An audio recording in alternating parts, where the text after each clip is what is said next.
하나님 말씀을 같이 보겠습니다. 로마서 12장 4절로 5절이 되겠습니다. 우리 다 같이 함께 말씀을 봉독하겠습니다. 시작. 우리가 한 몸에 많은 지체를 가졌으나 모든 지체가 같은 기능을 가진 것이 아니니 이와 같이 우리 많은 사람이 그리스도 안에서 한 몸이 되어 서로 지체가 되었느니라. 아멘. 로마서 강의 139번째 시간이 되겠습니다. 로마서 강의를 138번째까지 진행하면서 제가 계속 끊임없이 강조한 것은 그 하나님의 크신 은혜와 사랑이었습니다. 로마서를 연구하는 그 주경 신학자들에 의하면 로마서 1장부터 11장까지가 하나님의 은혜에 관한 부분으로, 그리고 12장부터 16장 끝장까지를 이제 신자의 실천, 삶, 그렇게 구분을 짓고 연구를 합니다. 저는 기본적으로 그런 학자들의 구분에 일단 동의를 합니다. 하지만 좀 더 본질적으로 고려를 해보면 1장부터 11장까지도 하나님의 주권적인 은혜이고, 그리고 12장부터도 마찬가지라는 거예요. 그래서 하나님의 끊임없는 그의 은혜가 모든 장절을 다 구분짓고 있다, 그렇게 이야기할 수가 있을 것입니다. 하나님의 주권적인 그 은혜가 예수 그리스도 안에서 우리 신자를 계속 인도하고 어거해 가신다는 그 사실을 우리는 각 장절을 통해서 확연히 확인할 수가 있고, 저는 그것을 매 주마다 강조하고 있는 것입니다. 이제 12장에 들어와서도 마찬가지였잖아요. 12장 1절에서 너희 몸을 하나님이 기뻐하시는 거룩한 산 제물로 드리라 그랬잖아요. 그게 무슨 의미라 그랬죠? 드리다, 파리스테미, 옆에 스테미, 세운다는 의미거든요. 파라스테미. 근데 내가 나를 세운다는 것은 어불성설이겠죠. 십자가 옆에 내가 세워진다는 것을 의미하는 거예요. 그러면 십자가 옆에서 그 예수의 십자가를 보고 있는 신자가 어떤 느낌이 들겠습니까? 이게 나를 제물로 드린다는 의미거든요. 내가 죽어야 될 자리였구나. 나는 죽는 존재가 맞았지. 이를 깨닫는 거예요. 이게 산 제물로 드리는 거죠. 이게 영적 제사라 그랬죠. 예배. 그게 뭐예요? 내가 죽는 자가 맞다면 이 세상을 어떻게 살겠습니까? 내가 죽는 자가 맞다면 위의 것을 추구하겠죠. 왜요? 위로 났으니까. 나는 안옷된 위로 거듭난 자니까 이 세상의 가치가 아닌 하늘의 본질을 추구하겠죠. 이게 영적 예배라자 그랬잖아요. 그러니까 우리가 은혜로 시작해서 내가 죽는 걸 아는 거예요. 그리고 그 죽음을 통해 하늘의 것, 위의 것을 추구하는 거죠. 여전히 우리 인간은 이 소마, 사르크스, 육신을 입고 있기 때문에 말은 위의 것을 추구한다고는 하지만 여전히 이 땅의 것을 추구하잖아요. 이게 우리의 실존적 자각이잖아요. 그래서 이 하나님 또 허락하신 어떤 장이거든요, 이게. 그럼 그런 나의 여전히 내 육신의 본성을 따라 살아가는 나의 모습을 보면서 신자는 뭘 느끼겠냐고요. 아, 내가 죄인이 맞았구나. 죄인이라는 사실을 이제 실존적으로 매 순간 경험하니까 다시 어디로 가는 거예요? 만약 불신자였으면 다 집어쳐. 그냥 다 집어치우지 뭐라고 하겠지만 우리 신자는 그 죄됨을 깨닫는 동시에 어디로 가겠어요? 다시 예수에게 가잖아요. 은혜로 가지 않습니까? 그래서 제가 12장을 시작하면서 나름의 영적 사이클링을 제가 설명해 드렸잖아요. 은혜, 죽음, 본질, 주임. 다시 은혜로 가는 거예요. 은혜를 아는 자는 나는 죽는 자 맞습니다. 그래서 위의 것을 추구하는, 본질을 추구한단 말입니다. 그렇지만 실상은 본질을 추구하지 못하잖아요. 내 자신의 죄인됨을 여실히 또한 실존적으로 발견하는 거예요. 근데 여기서 끝이 아니죠. 다시 은혜로 간단 말이에요. 이런 끊임없는 과정이 신자의 삶입니다. 이런 맥락에서 이제 오늘 본문이 주어지는 거예요. 그러니까 지난 시간까지도 분별이 뭐예요? 이 은혜가 은혜되게 하는 것이 분별이었잖아요. 또한 그 분별, 내가 은혜를 은혜되게 분별하는 것을 하나님이 나에게 각자에게 맞춰서 역사해 주셨다가 믿음의 분량대로, 그러니까 어느 것 하나, 단어 하나, 흐름 하나 하나님이 정하신 그 법칙, 은혜의 법칙에 하나도 이렇게 흐트러짐이 없죠. 사도 바울이 하나님의 영감을 받아 계속 이런 단어와 이런 흐름 속에 하나님의 오직 그의 은혜의 복음만을 전하기 위해서 이렇게 이 말씀을 기록해서 우리에게 주었다는 사실입니다. 이러한 흐름 속에서 이제 오늘 본문 4절과 5절이 주어진 거예요. 오늘 4절과 5절도 하나님은 그 은혜로 말미암아 우리를 예수 그리스도 안에서 한 몸으로 연합시키시고 한 몸이 되게 하셨다는 그 은혜의 복된 사실, 그 팩트를 설명해 주고 있는 말씀입니다. 신약 성경에 보면 매우 중요하게 등장하는 세 가지 전치사가 있어요. in, by, to. 여러분들이 알듯이 전치사 다음에는 반드시 명사가 와야 되겠죠. 무엇이 오냐면 Jesus Christ가 등장해요.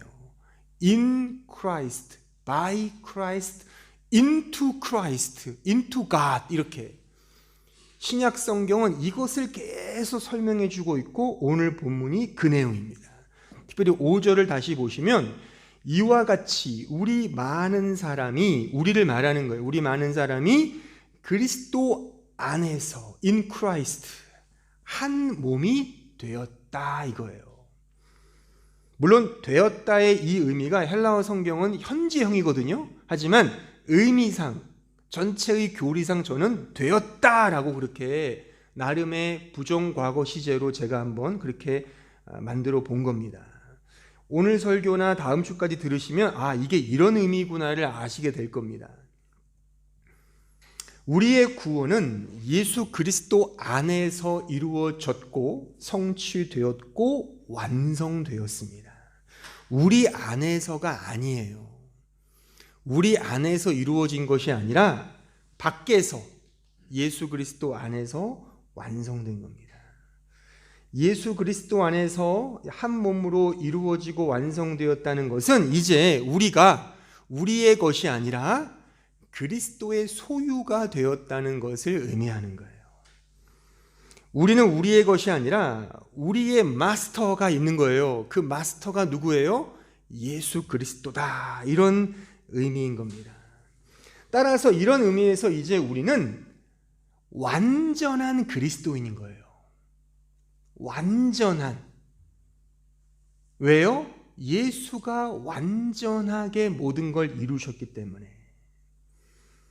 우리가 싸우고 별짓 다 해도 우리는 진짜 그리스도인입니다.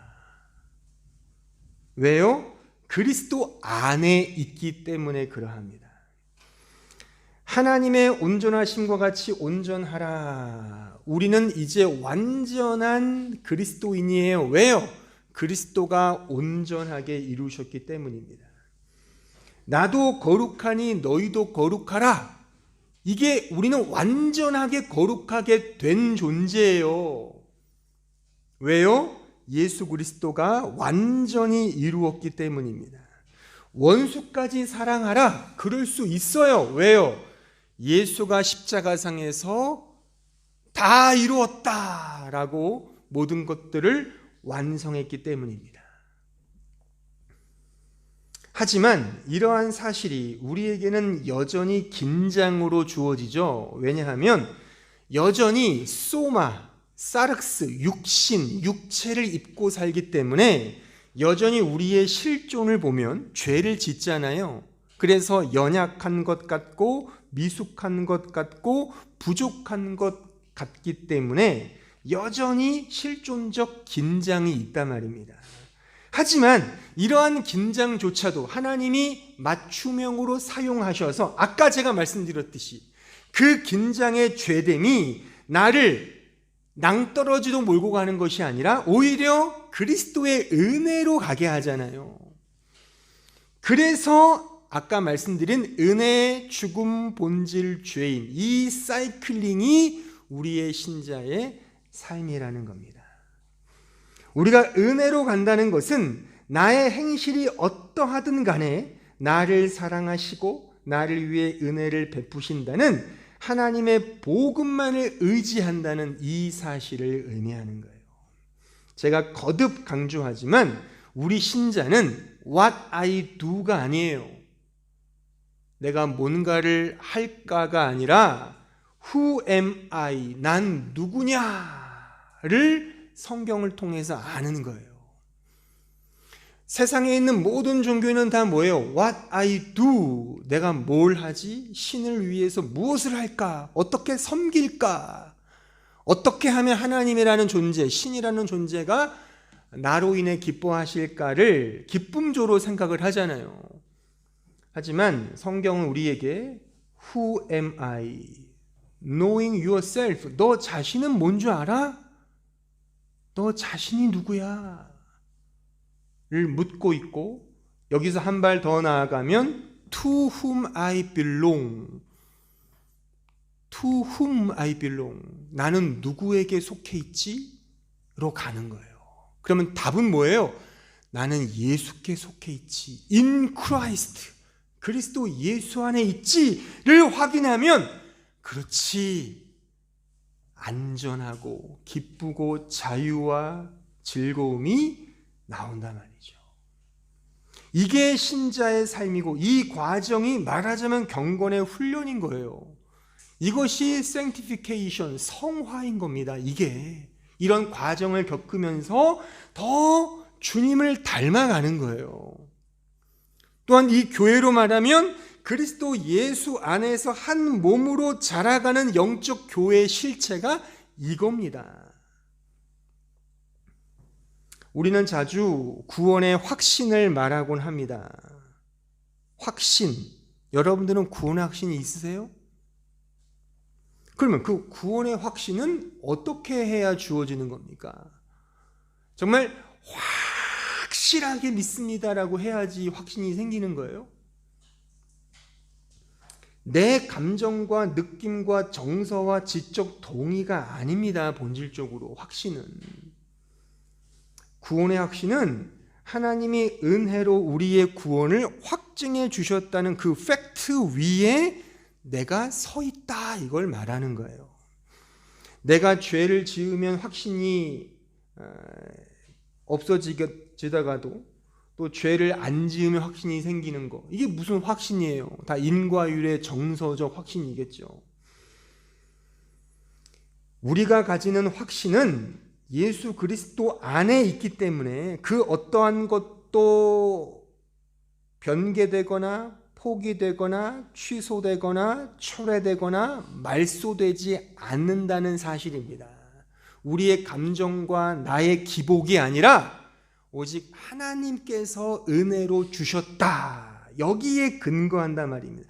그 어떠한 것도 그 하나님의 사랑에서 끊을 수가 없다는 거죠. 자, 로마서 8장 38절 보세요. 내가 확신하노니 사망이나 생명이나 천사들이나 권세자들이나 현재일이나 장래일이나 능력이나 높음이나 깊음이나 다른 어떤 피조물이라도 우리를 우리 주 그리스도 예수 안에 있는 하나님의 사랑에서 끊을 수 없으리라. 어떠한 조건과 환경과 상황에서도 하나님의 사랑은 변치 않다는 거예요. 제가 정말 강조하건대 우리가 죄를 지어도 구원과는 상관이 없어요. 이게 구원의 확신입니다.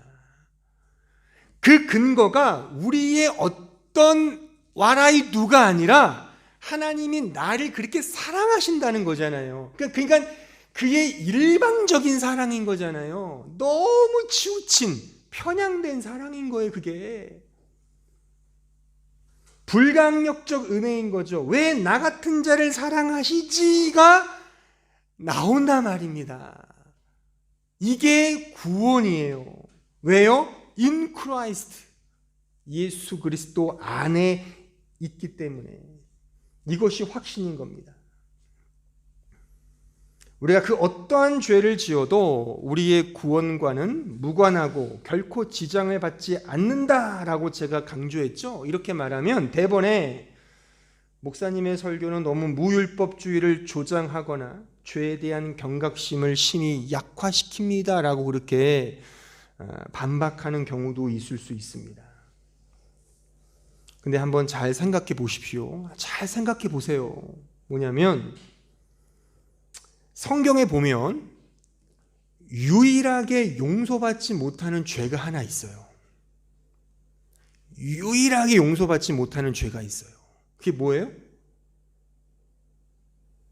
성령 회방죄. 성령 회방죄가 뭔지 아세요? 무슨 성령 회방죄가 뭐예요? 예배 드리는데 성령께서 임한다는데 뭐 성령이 임해라고 딴소리하면 그게 회방죄입니까?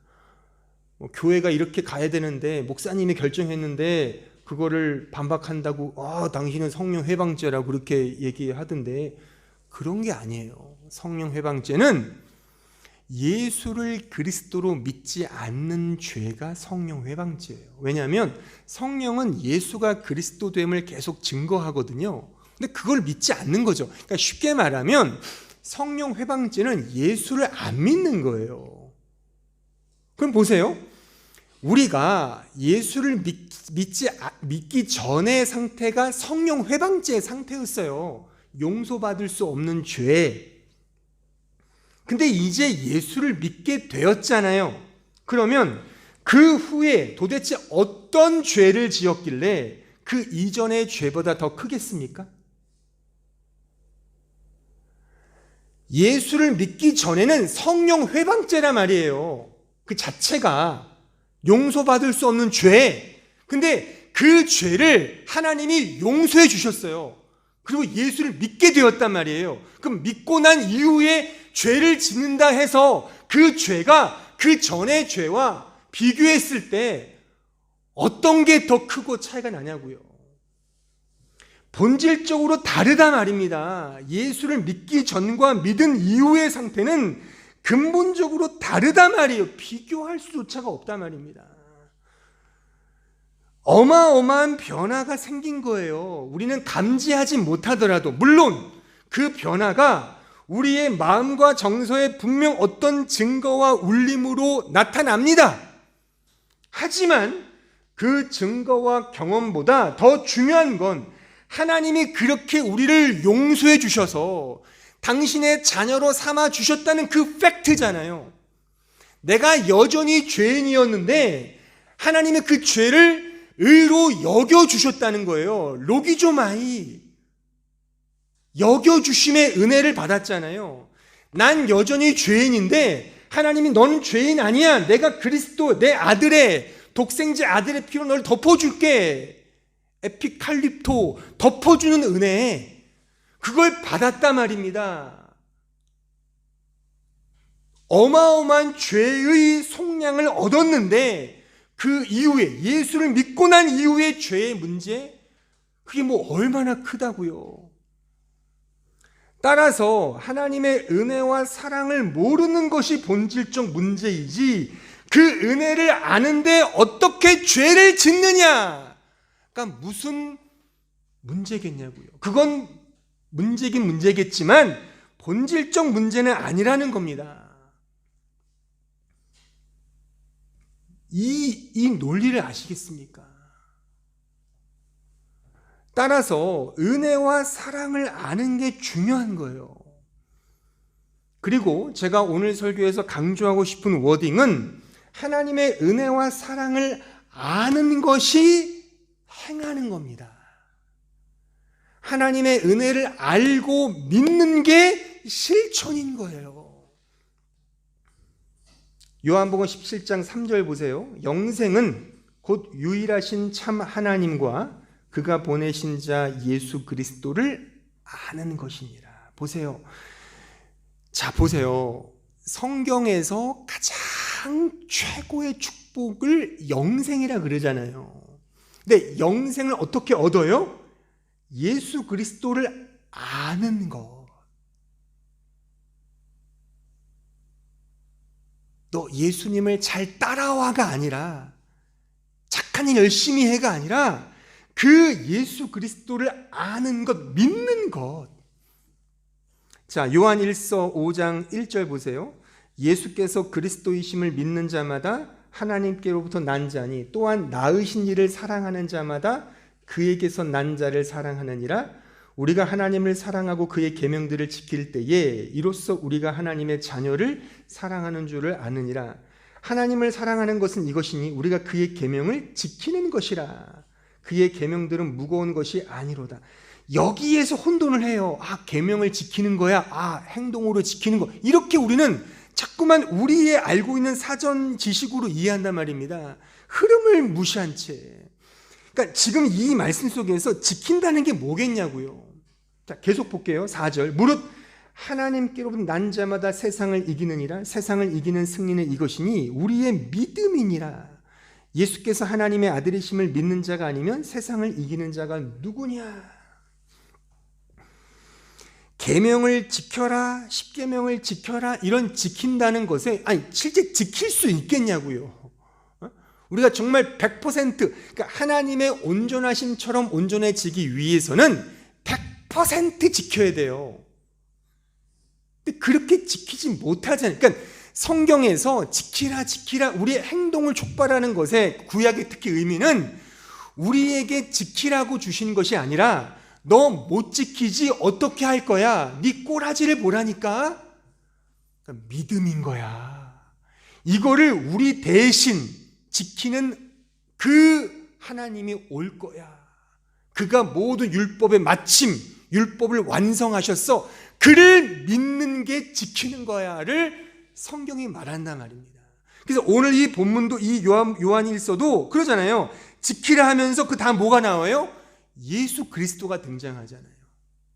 예수 그리스도를 믿는 것이 이 세상을 이기는 거다.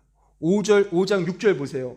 이는 물과 피로 임하신 이시니 곧 예수 그리스도시라. 물로만 아니요 물과 피로 임하셨고 증언하는 이는 성령이시니 성령은 진리니라. 물, 피, 성령 이걸 삼위일체라고도 하는데 그거 너무 나간 이야기인 것 같고 어쨌든 물과 피는 예수의 십자가를 의미하는 거죠. 물과 피를 쏟으셨으니까 그 십자가를 성령이 증거하시는 거죠. 그게 예수를 그리스도를 믿게 하는 하나님의 방식이란 말입니다. 그러니까 예수를 믿고 아는 것이 영생이며 그것이 신자의 실천이고 삶이고 행함인 겁니다.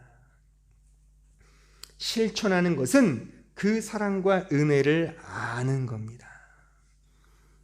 따라서 하나님의 사랑과 은혜의 그 깊이와 넓이와 높이와 길이에 있어서 더 풍성히 알고자 힘쓰는 것이 신자의 본질적 행함이라고 말할 수가 있습니다. 그런데 여기서 그 은혜와 사랑을 알기 위해서는 제가 몇 주 전에도 말씀드렸듯이 단 하나의 조건이 있다 그랬잖아요. 그 하나의 조건이 뭡니까? 그게 우리가 하나님 앞에 죄인 중에 괴수라는 그 자기 실체를 확인받는 거예요. 내 자신이 하나님 앞에 죄인이다라고 하는 사실을 알 때 하나님의 은혜와 사랑을 아는 겁니다. 근데 보세요. 이 죄인됨이 끝이 아니잖아요. 제가 설교 가운데 죄를 엄청 말하거든요. 그래서 사람들이 그래요. 종종 목사님 설교를 들으면 너무 주눅이 든다는 거예요. 답답하다는 거예요. 뭔가 좀 이렇게 우리를 좀 이렇게 뭔가 긍정적 마인드를 가지고 우리를 좀 이렇게 해야지. 죄인 하니까 주눅 들어서 무슨 가스라이팅 당하는 것도 아니고 막 그렇게 얘기를 하던데 답답하대요. 저는 그런 말을 들은 제가 더 답답합니다. 저는 그 반대를 지금 말하고 있는 거예요. 저만이 아니라 기독교의 복음은 죄를 말하거든요. 근데 그 죄는 여러분들을 주눅들거나 못살게 굴기 위한 가스라이팅이 아니라 오히려 뭐예요? 하나님의 은혜와 사랑으로 가게 하는 그 지름길이고 그 관문이고 그 통로라는 사실을 왜 모르는지 저는 참 답답하다는 거죠. 우리가 우리의 죄인됨이 되어야만 하나님의 은혜의 자리로 간다니까요. 왜요? 예수께서는 죄인에게 오셨잖아요.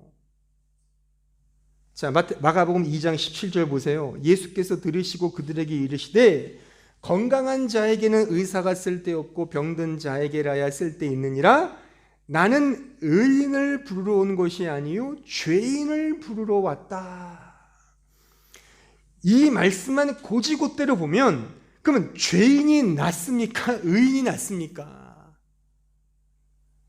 예수께서 은혜를 베푸시는 자가 죄인이라는 사실을 왜 모르냐고요. 이 죄라고 하는 것은 오히려 하나님의 그 달콤한 사랑의 메시지임을 왜 우리는 인지하지 못하는지.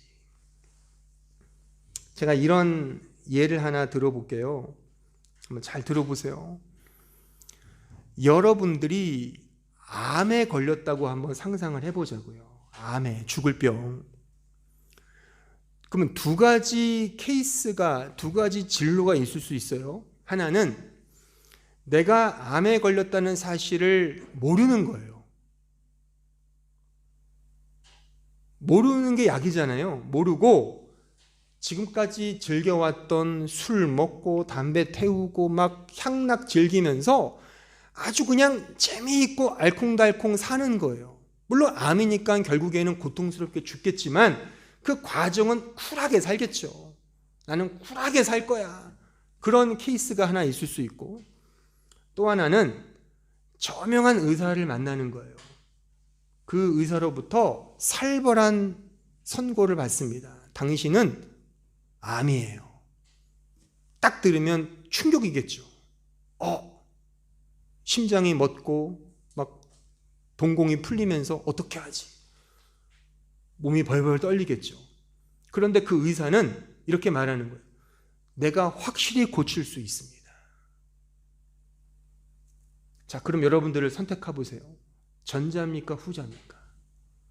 여러분들은 내가 암에 걸렸는데 그냥 모른 채 그냥 재미있게 살다가 죽는 거예요. 근데 암이라는 선고를 받는 거예요. 살벌하지만 고침을 받는 거예요. 어떤 걸 선택하시겠습니까?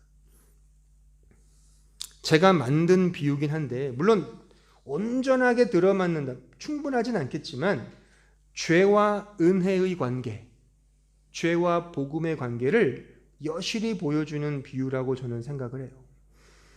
죄의 역할은 복음 전도에 있어서 당신은 죄인입니다를 선고받는 거예요. 암 선고를 받는 것처럼 죄의 선고를 받는 것은 분명 아픕니다. 특히나 선악과를 입에 문 인간, 아담의 후손이 인간들은 언제나 착한 척하고 싶어 해요. 문화 창달은 내가 착한 척한 걸 만드는 그 과정이거든요. 그러니까 이 세상에서 내가 왕이 되고자 하는 거예요. 이 세상의 것을 통해 바벨탑을 쌓는 게 이 세상의 문화거든요. 이런 인간의 착함 속에 성경은, 복음은 당신은 죄인입니다. 이 죄인 중에 괴수야. 예수님의 말씀으로 말하면 너희들은 독사의 새끼들이야. 이렇게 들을 때 우리 마음속에는 내가 죄인이라고? 너는 잘났냐? 하면서 권총으로 쏴 죽이고 싶은 마음이 드는 거예요. 그러니까 싫은 게 사실이에요. 암 선고를 받는 것처럼. 하지만 암 선고를 받아야만 암을 치료할 수 있듯이 우리가 죄로 고발되고 폭로되는 것은 그 자리에 머무는 것이 아니라 오히려 그 복음의 은혜, 하나님의 사랑을 깨닫게 하는 그 하나의 관문이라 말입니다. 그러니까 죄에 대한 선고는 오히려 달콤한 사랑의 메시지인 것이죠. 달콤한 사랑의 속삭임이라고 느껴지지 않으십니까? 여기서 한 걸음 더 나아가 생각해 보면 죄가 예수 그리스도의 은혜의 복음으로 가게 하는 것이라면 그 죄가 본질적으로 나쁜 것이냐라는 질문도 던질 수 있는 거죠. 그렇잖아요. 죄와 그 사망이라는 게 나로 하여금, 하나님의 택함받은 신자로 하여금 더 하나님의 은혜와 복음으로 가게 하는 것이라면 그 죄와 그 죄의 삭신 사망이라는 것이 꼭 나쁜 것이냐라고 질문을 던질 수 있는 거죠. 물론 쉬운 문제는 물론 이 말을 오해해서 우리 목사님은 죄가 나쁜 게 아니래 라고 말하는 게 아니에요. 그 죄가 나를 은혜의 복음으로 가게 하기 때문에 그 과정과 도구의 차원에서 어떤 하나의 역할이 있다는 거죠. 자, 보세요, 여러분들. 아버지에게 죄를 짓고 집을 나간 탕자 이야기 아시죠? 아버지에게 죄를 짓고 집을 나갔어요. 그 큰형은 죄를 짓지 않고 집에 머물러 있었다고요. 근데 그 스토리의 결과적으로 누가 하나님의 복음을 깨달은 자로 등장합니까? 아버지께 죄를 짓고 집을 나간 자가 복음을 깨닫는단 말입니다. 역설이잖아요, 이게. 예수께서 공생의 기간 동안에 이 세상에 사시는 때에 예수님께 나와서 예수를 자신의 집으로 영접하고 그를 섬겼던, 진실한 사랑으로 섬겼던 자들의 면모가 뭐냐고요. 그 당시에 가장 사람들에게 천대받았던, 욕을 먹었던 사람들, 부류들, 특히 직업으로 말하면 세리, 그건 아니 조국의 배신자들이죠. 그런 세리였던, 게다가 볼품도 없었던, 그 키도 작았던 삭개오라는 그 당시에 잡놈 같은 그 사람이 예수를 초대했단 말입니다. 오히려 그 당시에 점잖고 정말 믿음이 있어 보였던, 경건하고 말하자면 훌륭했던 사람들, 우리가 너무 쉽게 말하는데 당시의 바리새인들과 율법학자들은 대단히 경건한 사람들이었어요. 그들은 대단히 거룩한 사람들이었어요. 말씀에 대해서도 아주 상당한 지식이 있었던 사람들이었고 그들의 행함은 그 자체가 선 그 자체였어요. 또 그들의 성품 자체는 굉장히 온유하고 굉장히 젠틀했던 사람들이었습니다. 그런 사람들에게 예수는 그냥 나사렛 출신 목수의 아들 정도였죠. 쟤는 뭐가 저렇게 잘났길래 저렇게 설교를 하고 그래? 쟤 어디 출신이야? 쟤 무슨 신학대학이나 나왔을까? 쟤 그냥 목수 아들이야. 나사렛에서 목수? 그 당시 목수는 좀 제법 돈을 버는 직업이었거든요. 그러니까 그래 좀 가난한 사람은 아니었어요, 예수님이요. 그런데 쟤는 뭔데 저렇게 나대고 그래? 그랬단 말입니다. 그런 취급을 받았어요, 그들에게. 그리고 사실 예수님께서도 그렇게 성정이 약간 좀 왔다 갔다 했잖아요. 어느 때는 온화하게 했다가도 어느 때는 막 뒤집어 엎고 말이죠, 그걸 봤던 사람들은 조울증이 있나, 왜 그러지? 이렇게 볼 수 있었겠죠. 출신도 형편없고 그러니까 그 당시에 종교 지도자들이 예수를 인정했겠냐고요. 그냥 빵 같은 거 주고 막 병 고치니까 따라다녔지 그들 중에 과연 예수를 진짜 믿었냐고요. 근데 이 삭개오, 모두가 인정하는 죄인 중에 괴수였던 삭개오만이 예수를 영접했단 말입니다. 그런 부류들만. 또한 예수께 자신의 값진 향유를 그의 발에 부었던 여자가 누굽니까? 성경의 기록에 의하면 죄를 지은 창녀, 가까이 하기에도 너무나도 정말 끔찍한 그런 여자가 예수께 와서 입을 맞추고 향유를 부었단 말입니다. 그런 사람이 예수의 은혜의 복음을 안단 말입니다. 그러니까 죄가 나쁜 게 아니에요. 이걸 나쁘게 받아들이는 사람들은 은혜를 모르는 거죠. 그러니까 이건 오히려 나 같은 죄인을 사랑하신 하나님의 그 크신 은혜와 사랑을 알게 해주는 하나의 관문이 되는 말입니다. 그래서 죄가 예수 그리스도의 은혜의 복음을 알게 하는 거라면 그 죄가 오히려 나쁜 거냐? 이건 저의 표현이 아니라 성경에 나와 있는 말씀이에요. 로마서 5장 20절 보세요. 율법이 들어온 것은 범죄를 더하게 함이라. 맞죠? 율법이 들어온 이유는 범죄, 죄를 더하게 하기 위함이거든요. 아니, 법이 없는데 죄가 되겠습니까? 여러분들이 어느 나라에서는 침을 뱉는 게 죄예요. 벌금 묻는데 어느 나라에서 침 뱉어도 아무 상관이 없어요. 그러면 침 뱉는 게 죄가 아니잖아요. 제가 알기로 저기 뭐 싱가포르인가 어느 저기 동남아시아에는요, 껌을 뱉으면 어마어마한 범칙을 문대요. 여기는 껌 뱉는다고 뭐 누가 뭐라 그래요? 노상방뇨하면 막 벌금 물리잖아요. 여기는 제가 볼 때 노상방뇨 많이 하더만요, 아저씨들. 뭐 걸리면 어떨지 모르겠지만 이게 법이 그 죄를 만드는 거거든요. 그러니까 율법이 온 거는 범죄를 더하게 하면 맞아요. 근데 죄가 더한 곳에 뭐예요? 은혜가 더욱 넘쳤다. 오늘 제 식으로 말하면 죄가 은혜로 가게 하기 때문에 그 죄가 꼭 나쁜 것이냐라는 이 바울의 논지인 겁니다. 그러니까 이런 바울의 설교를 들은 사람들이 그 다음 6장 1절에 가서 아니 그럼 은혜를 더하게 하려고 죄를 더 짓겠나요? 그렇게 바울에게 묻는 자들이 있었다는 거예요. 그래서 사도 바울이 그럴 수는 없겠지. 어떻게 은혜를 더하게 하려고 죄를 더 짓겠어? 그건 은혜를 모르는 거야. 왜요? 은혜가 나를 죽음으로 몰고 가고 그 죽음이 본질을 향해 가게 한다면 어떻게 죄를 더 짓냐고요.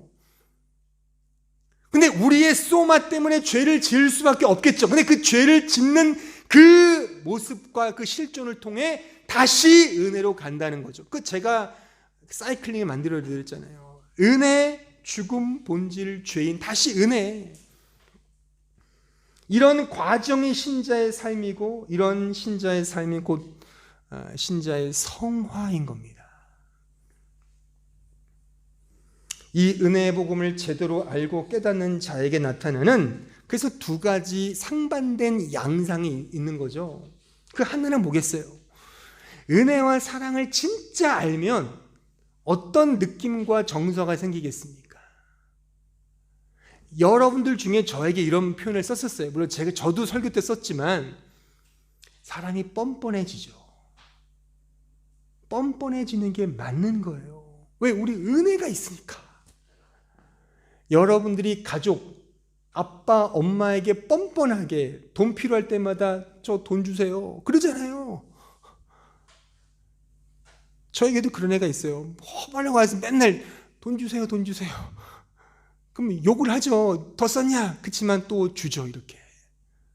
아니 집에 가서 엄마 밥 줘 그러잖아요. 제발 밥 좀 주시면 어떨까요? 제가 몹시 배가 고파서 그렇게 하나요? 반찬 투정을 하죠. 그러니까 이런 뻔뻔함이 생기는 거예요. 왜요? 은혜니까. 하지만 동시에 부끄럽죠. 내가 그 은혜를 아는데 왜 나는 여전히 이렇게 죄를 짓나? 이 뻔뻔함과 부끄러움이 그러니까 상반된 이 개념, 상응하는 두 요소가 계속 겹쳐지는 거죠. 이 이중적 역설이 우리 신자의 삶에 동시에 드러나게 되는 거예요. 진짜 은혜를 안다면. 저는 여러분들에게 이런 것들을 말하고 싶은 겁니다. 진짜 은혜를 아셔서 뻔뻔해지세요. 우리의 구원은 그 누구도 흔들지 못해요. 교회, 목사, 그 누구도 나의 구원을 이러쿵저러쿵 말할 수 없습니다. 우리의 삶의 됨됨이 아닙니다. 우리는 뻔뻔하게, 그래서 이 뻔뻔함 속에 진정한 자유가 흘러나오는 거예요. 그러니까 제가 이 뻔뻔함을 강조하는 이유는 우리 신자의 경건이나 거룩이나 성화를 소위 대중문화 안 보고, 대중노래 안 듣고, 노래 이런 무조건 찬송가만 부르고 이런 거 안 하고 뭐 디스코텍 안 가고 이런 식으로만 자꾸만 생각하는데 그렇지 않습니다. 오히려 이거는 제가 역설입니다. 저의 워딩의 역설인데 오히려 그런 것들을 하고 은혜를 아는 자가 낫지, 그런 것들을 안 하면서 더 자기 의를 쌓는 건 도리어 죄예요. 그게 아시겠습니까? 그러니까 신자의 성화와 그런 경건을 자꾸만 율법적 차원에서 보지 말고 하나님의 복음의 은혜의 차원에서 보잔 말입니다. 은혜를 알면 그 사람이 뻔뻔해져서 진정한 자유와 용기가 생긴단 말입니다. 하지만 동시에 부끄러움이 생기죠. 그래서 늘 빚진 자의 마음으로 살아가는 거예요. 오페일레테스, 부끄러움, 그 빚진 자의 마음, 그 아량과 자비를 가지고 이 세상을 살아가는 거예요. 뻔뻔함의 자유 속에 이 세상에 매이지 않겠죠. 왜요? 세상에 매이는 것 자체가 굴종이잖아요. 근데 하나님이 내 아버지고 내 은혜를 주시는 내 진짜 아버지인데 뭐가 두렵겠어요? 그러니까 당당히 사는 거죠. 가오를 가지고. 이게 신자의 자유입니다. 하지만 동시에 부끄럽죠. 그래서 아량과 자비를 가지고 내가 잘나서 구원받은 것이 아니라 난 여전히 죄인 맞아. 너랑 똑같아. 그 아량과 자비를 가지고 남 판단하지 않고 그냥 받은 바 은혜대로 흘려주는 거예요. 이게 신자의 빛과 소금의 삶인 겁니다. 이런 뻔뻔함과 부끄러움의 이중적 역설 속에 살아가는 신자가 행하는 어떤 섬김, 사랑, 충성, 봉사 속에 과연 자기 자랑이 있을 수 있겠냐고요. 한번 생각을 해보시라니까요. 이런 뻔뻔함이 있어요. 동시에 부끄러워요. 늘 빚진 자의 마음이에요. 난 빚진 자야. 내가 잘나서 구원받은 게 아니야 라는 부끄러움이 있는 자가 이 생을 살면서 행해요. 어떤 착한 일도 행하고 교회에서 섬기기도 하고 봉사도 하고 여러 가지 하는데 그런 섬김을 속에 내 자기 자랑이 있을 수 있겠냐고요. 그런 마음 속에서 진정한 사랑, 진정한 섬김, 진정한 충성, 진정한 전도와 봉사가 흘러나오는 거예요. 저는 우리가 이런 거 하자는 겁니다. 이거 하자고요. 이거. 뭔가를 하려고 하기보다 말씀을 통해 이 은혜와 사랑을 더 깊이 아는 게 행하는 거라 그랬잖아요. 내가 죄인으로 고발당하고 폭로당하는 것이 은혜를 아는 첩경임을 우리는 꼭 기억을 해야 하는 것입니다. 그러므로 저는 여러분들의 담임 목사로서 언제나 이런 하나의 소원만이 있습니다. 저는 우리 모두가 어떤 일을, 무언가를 하려고 하기보다 말씀을 통해 이 하나님의 크신 은혜와 사랑을 그 깊이와 높이와 너비와 길이의 풍성함을 좀 더 깊이 아는 것, 그 아는 것, 그 행하는 것. 저는 이런 것에 여러분들이 좀 더 매진했으면 좋겠다. 저는 이런 마음밖에 없습니다. 우리가 하나님을 위해 뭔가를 섬긴다고들 하는데 정작 하나님은 어떻게 말씀하시죠? 내가 섬김을 받으려 온 것이 아니라 오히려 섬기려 왔어 라고 말씀하시잖아요. 근데 뭘 우리가 섬깁니까? 그러니까 우리가 what I do가 아니라 Who am I? 나는 섬김을 받아야 될 죄인이다 라고 하는 사실을 알자니까요. 이 은혜를 누리자니까요. 하나님은 결코 내가 기쁘게 해드려서 기쁨을 받으시는 분이 아니에요. 하나님은 오히려 당신께서 우리를 위해 막 이만한 것들을 장만해 놓으시고 다 배설해 놓으셨어요. 그거를 그냥 맛있게 먹는 거예요. 물론 우리 편에서 하나님을 위해 섬기는 것이 아예 없다고 말할 수는 없겠죠. 분명 우리도 하나님을 섬기는 거 맞습니다. 그런데 보세요. 진짜 섬김의 목적이 뭐겠냐고요. 우리가 섬기는 것 그 자체도 사실 우리를 위한 겁니다. 우리를 위한 거. 우리가 하나님을 섬겨서 하나님을 기쁘시게 드리는 것이 아니라 우리가 섬기는 그 자체도 사실 우리를 위해 주신 하나님의 은혜의 도구들인 거예요. 보세요, 여러분들. 하나님이 구약시대로 말하면 구약의 성도들에게 너 십계명을 지켜라. 너 나를 섬기는데 성막을 이렇게 짓고 성전을 이렇게 짓고 제사는 이렇게 제사를 지내고 제물을 이렇게 드려라 라는 식의 아주 중요한 율법들을 주셨어요. 그걸 섬기라고 주신 게 맞아요. 우리는 섬기는 거를 통해서 뭔가를 가는 거거든요. 근데 그 섬김 자체가 하나님께서 우리들의 섬김을 통해서 기뻐 받으시고 너는 왜 이렇게 못 섬겼어? 내 가오 빠지게 좀 잘 섬기라니까? 너는 그것밖에 왜 안 드려? 좀 더 헌금을 내. 그것밖에 안 드리면 내가 기뻐하지 않지. 이걸 위해서 하나님이 섬기라고 하셨을까요? 이걸 위해서 하나님이 제물을 드리고 헌금을 내라고 하셨을까요? 아니, 하나님이 돈이 없어서 헌금을 내라고 하시겠습니까? 그런 게 아니에요. 하나님이 집이 없어서 성전을 지으라고 하시는 거예요? 이 우주 만물이 하나님의 창조 작품인데 무슨 하나님이 집이 없어요. 우리를 위한 거예요. 그러니까 하나님을 위해 섬기는 것조차도 우리를 위해 하나님이 맞춰서 주신 도구들에 불과하다는 겁니다. 그걸 통해서 진정한 은혜가 무엇인지, 진정한 섬김이 무엇인지를 알게 하시는 거예요. 오늘이 종료주일이잖아요. 주님께서 예루살렘에 입성하시는 날인 거예요. 오늘이 아니겠죠. 이렇게 교회가 이렇게 정한 날인데 의미를 알아야 되겠죠. 왜 예루살렘에 가신 거예요? 죽으러 가신 거예요. 우리를 섬기기 위해서. 그 섬김의 목적이 뭐예요? 우리를 위해 죽기 위해서 예루살렘에 입성하신 거예요. 우리 애들이 그래요. 근데 왜 하필 나귀야? 그렇죠. 오늘 주일학교에서 나귀 같은 거 만들어서 뭐 한 것 같아요. 왜 하필 나귀지? 왜 멋진 백마가 아니라?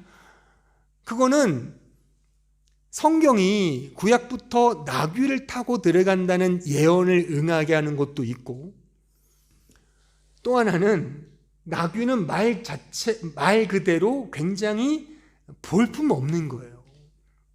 제가 언젠가도 마태복음 강해하면서 설교 들었는데, 그러니까 이런 거죠. 대통령이 이렇게 이 차를 타고 어디를 순방하는데, 우린 생각할 대통령 하면 뭘 타야 돼요? 리무진 타야 되잖아요. 뭐 최고의 그런 큰 차.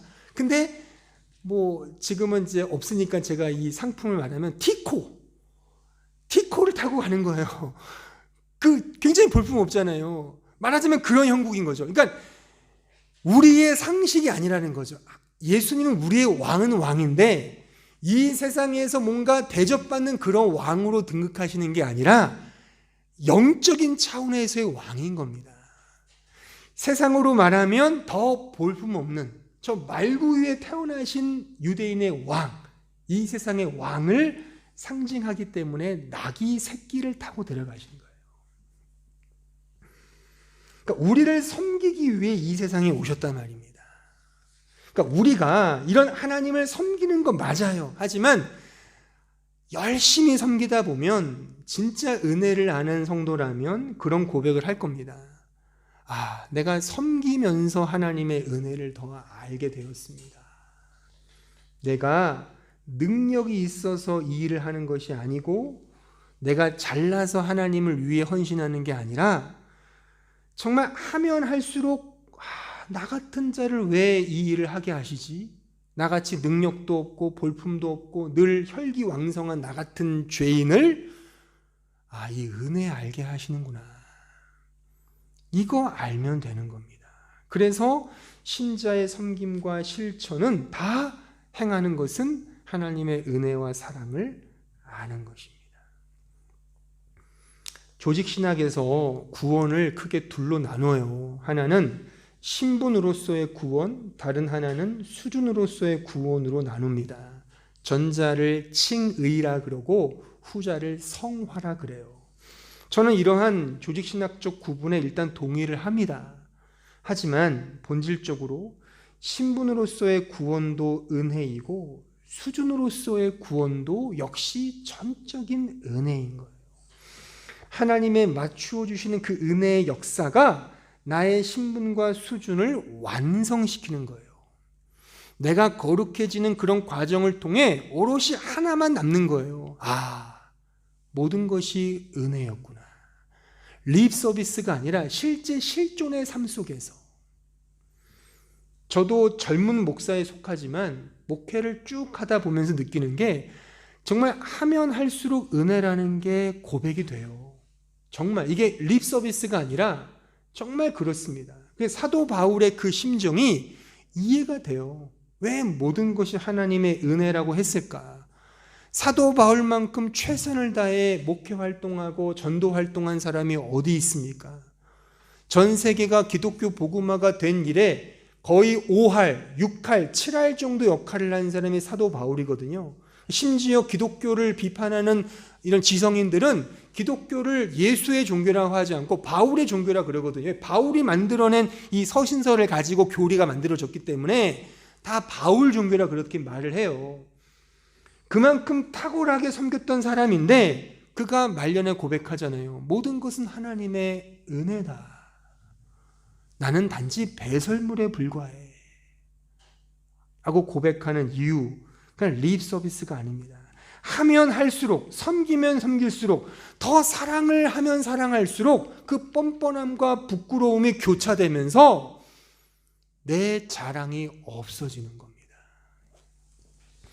우리가 생각하는 실천, 구체적인 삶, 이제 어떻게 살아야 하는가 등의 내용은 다 뭡니까? 다 어떻게 보면 내 의를 쌓기 위한 하나의 수단과 도구로 전락된 것이 오래죠. 무슨 활동을 하고 무슨 밥을 퍼주고 구제하고 바자회를 열어서 등등의 이런 여러 가지 활동들을 말하는데 사실 기독교 역사 가운데 주된 실천은 그런 것이 아니었습니다. 그런 것이 실천의 자리에 등극한 것도 얼마 안 돼요. 기독교의 실천의 본질은 말씀의 진리를 깊이 묵상하여 하나님의 은혜와 사랑의 깊이를 깨닫고 그 은혜대로 각자에게 주어진 삶 속에서 은혜를 흘려주는 삶을 사는 것이 실천인 겁니다. 그러면 그 은혜를 흘려준다는 게 뭘까요? 인간관계 속에 무례하지 않고 예의 바르게 이웃들에게 웃어주고 누가 들어오면 문 열어주고 정직하게 행동하고 이런 거죠. 이게 말하자면 기독교의 구체적인 하나님의 은혜를 아는 자의 구체적인 하나하나의 실천인 겁니다. 교회 안에서 어떤 무브먼트를 하는 게 아니라 물론 여건이 되면 할 수는 있겠죠. 그것조차도 이 본질로 가는 거예요. 하나님의 은혜와 사랑을 알기 때문에 그 사랑을 흘려주는 방식으로 가는 겁니다. 그러므로 성경을 부지런히 읽으시고 제가 설교하는 이 은혜의 복음을 잘 귀담아 들으셔서 하나님의 은혜의 사랑의 그 깊이와 높이와 너비와 길이에 있어서 더 풍성함을 누리자는 겁니다. 높아심에서 계속 강조하지만 아무것도 하지 말자는 아닙니다. 무언가를 할 수 있으면 하자고요. 하지만 그 행하는 것조차도 하나님의 은혜와 사랑이 없으면 말짱 도루묵이 된다는 사실을 꼭 명심해야 됩니다. 우리의 사랑은 언제나 가변적이고 우리의 섬김은 언제나 내 중심적으로 가잖아요. 내가 좋아서 하는 거잖아요. 제가 요 전에 있던 그 교회에서 부목사 하면서 그 담임 목사님에게 하나 잘 배웠던 그 어떤 가르침이 뭐냐면, 그분이 설교 때마다 이런 예를 많이 들었어요. 근데 그때는 들을 때 너무 하다 싶다 싶을 정도로 좀 반발심이 생겼는데, 가만히 좀 더 은혜를 알고 생각하니까 그게 정답인 거예요. 그분이 뭐라고 말씀하시냐면, 지금은 은퇴하셨는데, 우리가 하나님을 위해 열심을 다해 섬긴다고는 하지만 그게 다 내 자신을 위해 한다는 거예요. 그 증거를 자기는 댈 수 있다는 거예요. 어떻게 예를 들냐면, 열심히 그러니까 열심히 일하는 성도들, 막 애를 쓰는 사람들, 막 하나님을 사랑한다고 막 물불 가리지 것 하는 사람들, 그런 사람들 보고서 갑자기 귀싸대기를 한다 때려보라는 거예요. 그럼 어떻게 나오는지 보라는 거예요. 뭐 기도를 뭐 방언을 터뜨리면서 막 랄랄라 하면서 하고 막 상냥하게 안녕하세요 하면서 막 이것저것 다 쓸게 뭐 간 다 빼줄 것 같은데, 싸대기 한 대 때리면 갑자기 그냥 자기 분노가 치밀어 오른다는 거죠. 그러니까 그때 들을 때는 뭐 저런 예가 다 있어라는 생각이 들었는데, 가만히 인간관계를 해보니까 그게 정답인 거예요. 우리의 사랑과 애씀과 섬김은 다 이 정도입니다. 그러니까 지금까지는 내 안에 있는 어떤 자존심이 안 건드려진 거예요. 그러니까 열심을 낸 거죠. 근데 그 자존심이 한번 건드려지면, 그러니까 내가 가지는 우상이 있잖아요. 그게 뭐 어떤 건지 모르겠지만 그게 나의 재산이든 나의 자식이든 나의 가정이든 나의 직장이든 나의 커리어든지, 그걸 하나 딱 건드리면 이제 확 드러나는 거죠. 본색이. 그 우상이 있어요, 우리 인간에게는. 그거를 건드리지 않는 게 목회의 스킬이겠죠. 그러니까 목사님들이 다 좋게 얘기하는 거예요. 다 듣기 좋은 얘기만 해주고, 여러분들을 절대 피곤하게 하지 않는 거, 적당하게 자기 가치를 챙겨 먹을 수 있는 활동들 쭉 해주면서, 그렇지만 그 적절한 관계 속에서 유지가 되는 거죠. 근데 그거를 건드리면 사람은 본색이 드러나는 거예요. 그게 우리의 섬김이고 우리의 사랑 타령이라면 그게 무슨 의미가 있냐는 거예요. 그게 행함이 아니라는 겁니다. 행함은 하나님의 은혜와 사랑을 아는 거예요. 그러니까 말씀을 잘 읽으시고 설교를 잘 들으셔서 하나님의 은혜와 사랑을 더 많이 누리시라고요. 이게 행하는 겁니다. 행하는 게 따로 있는 게 아니라, 그러니까 제가 자꾸 말씀드리지, 이분법적으로 기독교를 보지 말자니까요. 이것도 이 서양의 학문이 만든 체계예요. 기독교는 원래가 하나님 말씀을 읽는 게 행하는 거라니까요. 말씀을 묵상하는 게 행하는 거예요. 근데 우리는 어떻게 생각해요? 이제 이론은 됐어. 나 말씀 다 배웠어. 이제 어떻게 내가 행동해야 돼요? 그걸 가르쳐 주세요. 이거는 대학에서 배우는 거잖아요. 대학의 학문을 왜 기독교의 이 성경의 이해로 적용을 시키냐고요. 성경에서 말하는 실천은 믿음이라니까. 믿음으로 행하지 않는 건 모두가 죄다. 그렇게 말씀하잖아요. 영생은 예수를 아는 게 영생이라니까요. 말씀을 지키는 것도 예수를 믿는 거란 말입니다.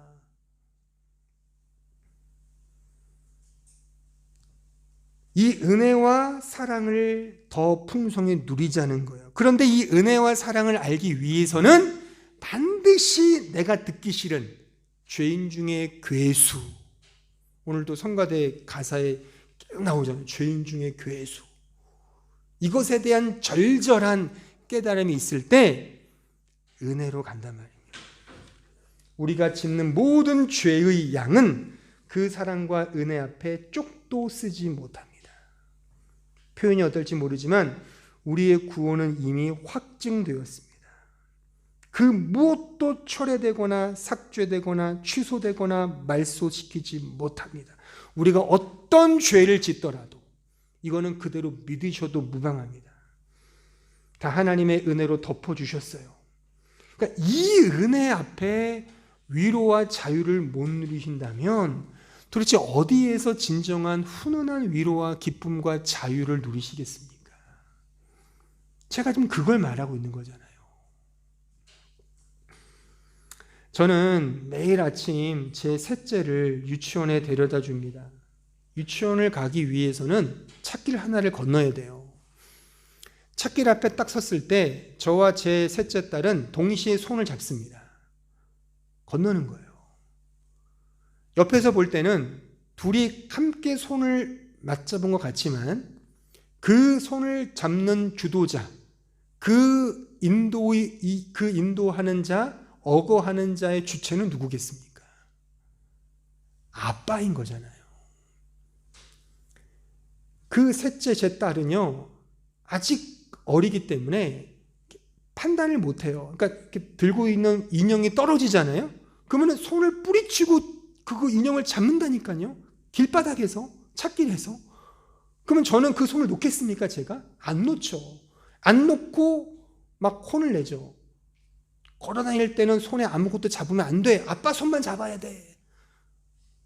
내가 억어해 가는 거예요, 이 아이를. 이게 하나님의 인도하심의 은혜의 방식이란 말입니다. 물론 우리 편에서 하나님의 손을 꼭 잡는 것 같죠. 요거를 강조하는 진영도 있어요. 내가 주님의 손을 잡고 있어야 돼. 안 떨어지게. 그래야지 하나님이 나를 사랑하시는 거야. 그럼 얼마나 피곤하겠어요, 사는 게. 그쪽을 주장하는 교리도 있고 그쪽을 주장하는 교파도 있을 수 있어요.